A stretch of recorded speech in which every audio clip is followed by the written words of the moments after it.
Big news today for crypto. I know I say that a lot, guys, but there's a lot of big things happening recently. Today, we get news out of Australia about a new spot Bitcoin ETF launching. I have some crazy numbers to share with you, too, about the effect of Bitcoin ETFs that they've had on the markets. Also, some big altcoin news, some meme coin news. We got all kinds of good stuff for you today. So let's go ahead and hop right on into this and start talking about the big news of the day. Australia's first spot Bitcoin ETF with the direct BTC holdings to go live on Tuesday. Yes. Now, as the article says, Australia already has 2 exchange traded products providing exposure to spot crypto assets on CBOE Australia, but they do not hold Bitcoin directly. So this is the first time where we're seeing direct Bitcoin holding spot Bitcoin ETFs listing in Australia, aka when they go out and buy Bitcoin, or when you go buy Bitcoin ETFs in Australia, they have to go buy Bitcoin to back those ETFs up. That's the real deal stuff right there. That creates real demand. Are you seeing all the pieces coming together here right now? This is going live in a few days, so very exciting. And if you look at everything that's going on, pay attention to everything that's happening right now. This is very, very big stuff. USA led in January, Hong Kong short on its heels a few months later. Now we get the UK listing, that was last week. We have Australia this week, soon South Korea. Crazy stuff. Now look at some of these numbers, because this is the big news. This is the signal, right? And then the real impact of what the signal means, this is it. And I know Australia, not the biggest stock exchange in the world, nor is Hong Kong, nor is the UK, nor is South Korea, but all of those combined together, I know they're still not as big as US markets.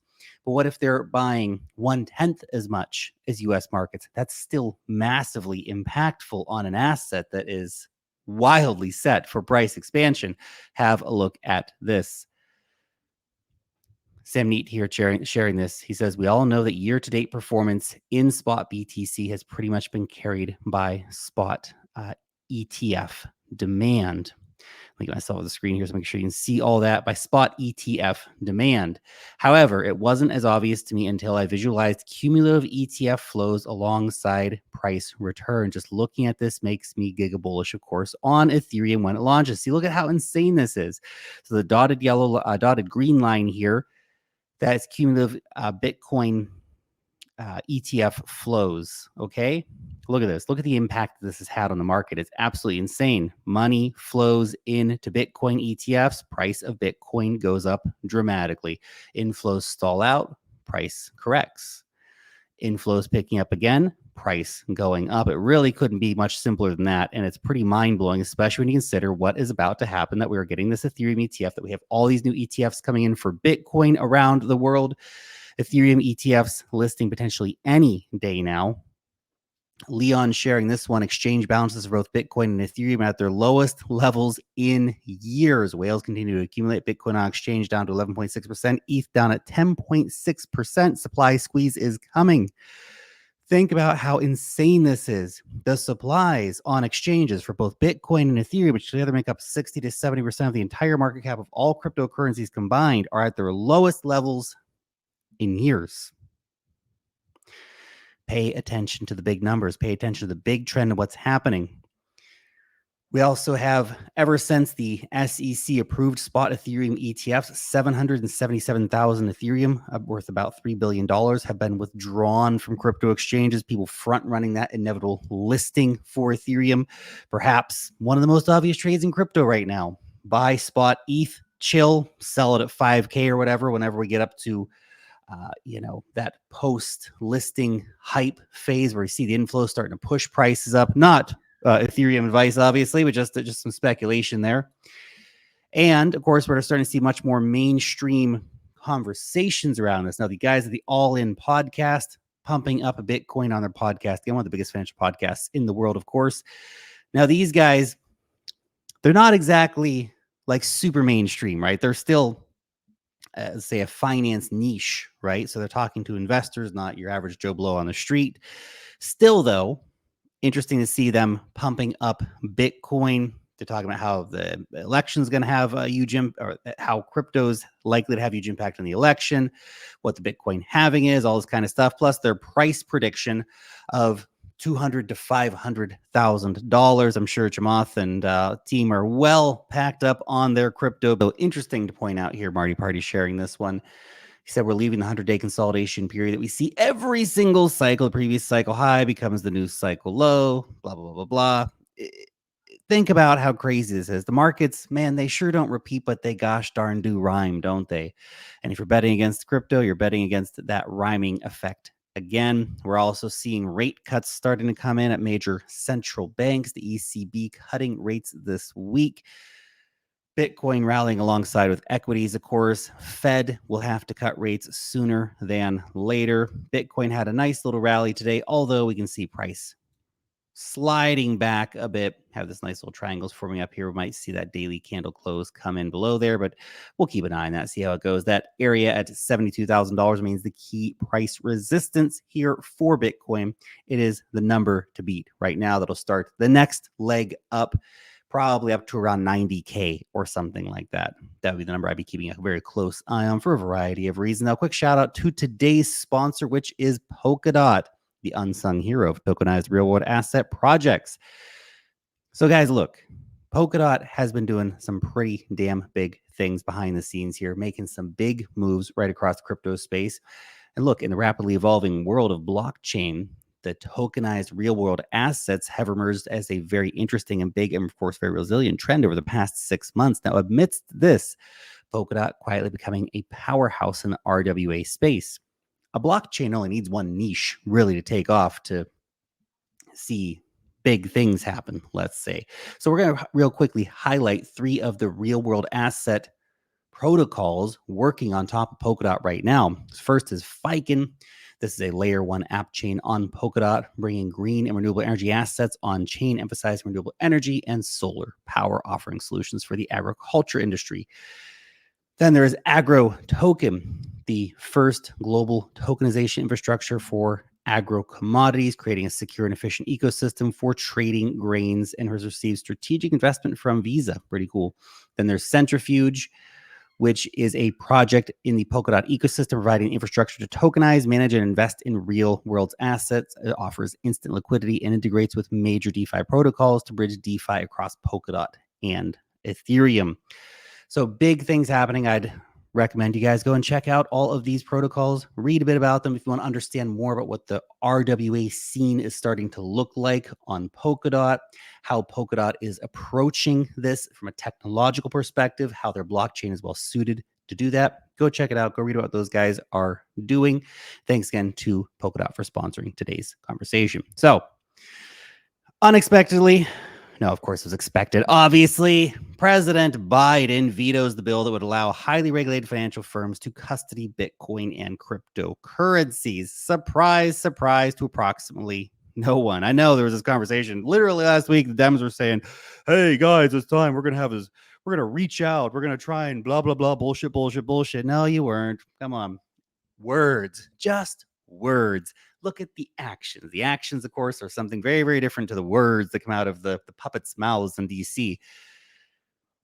Faryar here saying the president was not served well by his team. He's using his extraordinary veto power to protect a sneaky bureaucratic move by the SEC chair to hide behind his staff to destabilize an entire industry. An industry, by the way, I saw a number of up to 93 million Americans. The estimates range from 40 million to 60 million. The highest number I've seen is 93 million, but definitely a truckload of Americans, let's say, own crypto.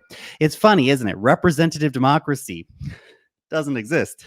It's funny because in most cases, the government, whatever final legislation comes out, tends to go against the desire of most population. Hey, we're getting off on a tangent there.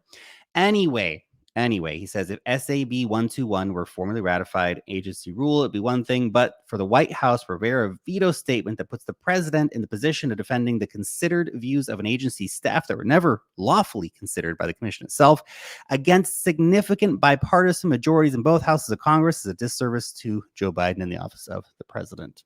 There you go. Somebody behind the scenes, the deep state bureaucrats, whoever's actually running the show in DC, does not want this stuff to happen. You have to wonder for what purpose? For what purpose? Now let's talk meme coins. Iggy Azalea's butt continues to do well price-wise. Surprisingly, after a major initial correction, prices have continued to move back up.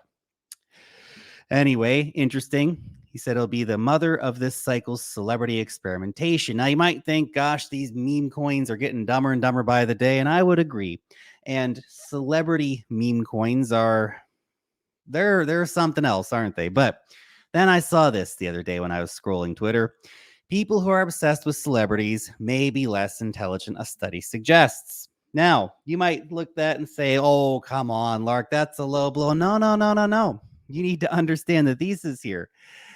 These are the people who are going to come in and buy the $1 billion top on stupid celebrity meme coins. You just, sometimes you can't mid-curve this stuff. In a way, being dumber is an asset when it comes to investing, because you don't overthink shit. You just go and randomly ape into stuff and hope that it works out. Well, there you go. Celebrities coming in and bringing, I guess, a bunch of, according to this study, less intelligent people with lots of money with them that are going to ape into their shit coins. There you go. Hey, speaking of meme coins, Brett hit a $1 billion market cap, finally up over 10 cents. Nice to see. This bad boy has been rocking and a rolling for sure. Base kicking off more broadly. Brett now the biggest meme coin, of course, still has been the biggest meme coin for a long time on Base, but now we have a unicorn meme coin on Base. That is a very cool thing to see. Base boss here saying Brett clears $1 billion market cap, big for Base. If Brett can do it, who else will? You gotta think, Ethereum has multiple $1 billion plus meme coins. Solana has a few $1 billion plus meme coins. It could be Base's time to really see this take off in a major way. So I'm not saying any of these other meme coins are definitely going to do that or anything, but with Brace season, Brett Base season, with Base season kicking off, on-chain summer, a massive initiative from Coinbase to bring people on-chain onto Base. Pay attention. By the way, founder of Base, Jesse Polak, bought Benji tokens. By the way, I'm an investor in Brett. I'm an ambassador for Benji. I hold a significant amount of Benji. If you ever want to see my portfolio disclosures, description on YouTube, pin comment on X, see what I hold, OTC deals, venture investment disclosures, all that kind of stuff. It's over there, just so you know. Okay, check that out if you want to. Now, what's interesting is they say there's an actual manual buy, and like 99% of others being airdrops into his wallet. Screenshot proves it's his wallet, and he holds more Benji in USD value than any other token in his wallet. Now, that's something interesting, isn't it? The main lead developer over at Base went out and bought a truckload of Benji. What is going on here? I'm holding my Benji bags tight. Okay. I know it's taken a big hit.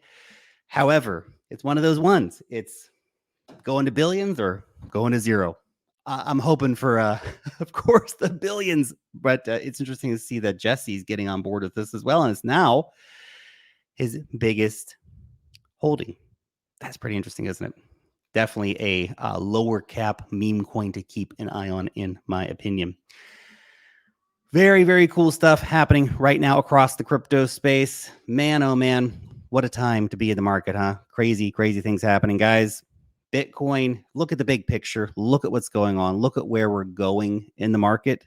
Big picture stuff, all these ETF approvals, the scarcity, and how that's going to move everything up in the market. The meme coin insanity is not going away. It's drawing in more normies. I remain bullish on crypto and think very exciting things are going to keep coming for this market. Thanks for watching. I'll see you in the next one.